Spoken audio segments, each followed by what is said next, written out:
விஜய் செய்த சைகை வேறு யாராக இருந்தால் கைது பண்ணி உள்ளே போட்டிருப்பார்கள். நைனா நாகேந்திரன் கடும் டென்ஷன். சட்டசபையில் தமிழக முதல்வர் விஜய் சைகை காட்டியது மற்றும் அப்பாவை காணோம் என்று பேசியது கடும் விமர்சனத்திற்குள்ளாகியுள்ளது. சட்டசபையில் அப்பாவை காணோம் என சினிமா மாதிரி வசனம் பேசுவது என்பது அநாகரிகமான செயல். இப்படி கையை காட்டியிருந்தால் வேறு யாராக இருந்தால் கைது செய்து உடனே ஜெயிலில் போட்டிருப்பார்கள் என்று பாஜக மாநில தலைவர் நைனா நாகேந்திரன் தெரிவித்துள்ளார். இந்த பேச்சுக்கும் தாவேகாவுக்கு ஆதரவளித்த சிபிஎம், சிபிஐ மற்றும் விசிக கடும் விமர்சனங்களை தெரிவித்தன. அதேபோன்று திமுகவும் விஜயை கடுமையாக விமர்சித்து வருகிறார்கள். எதிர்க்கட்சித் தலைவர் உதயநிதி ஸ்டாலின் செங்கல்பட்டில் கணவனை காணும் என மனைவி தேடுவதாக போஸ்ட் போட்டு விமர்சித்திருந்தார். இந்த நிலையில் தமிழக பாஜக தலைவர் நைனா நாகேந்திரன் இந்த சைகையை வேறு யாராவது செய்திருந்தால் கைது பண்ணி உள்ளே போட்டிருப்பார்கள் என கூறியுள்ளார். இதுகுறித்து நைனா நாகேந்திரன் செய்தியாளரிடம் பேசும்போது, நீங்கள் செய்கை மட்டும்தான் கேட்கிறீர்கள்.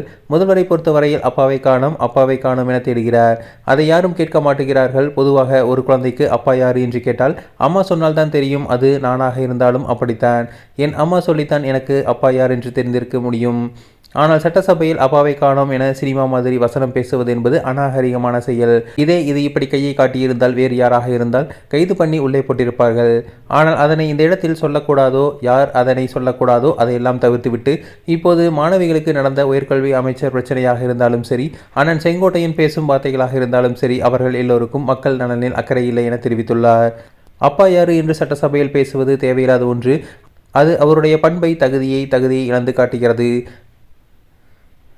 இப்படி செய்கை காட்டுவது என்பது கடும் கண்டனத்திற்குரியது. அதுவும் சட்டசபையில் காட்டுவது என்பது கடும் தண்டனைக்குரியது. உயர்கல்வித்துறை அமைச்சர் செய்வதை வீடியோவில் பார்த்தேன். அது அவர் தவிர்த்திருக்க வேண்டும் என தெரிவித்துள்ளார்.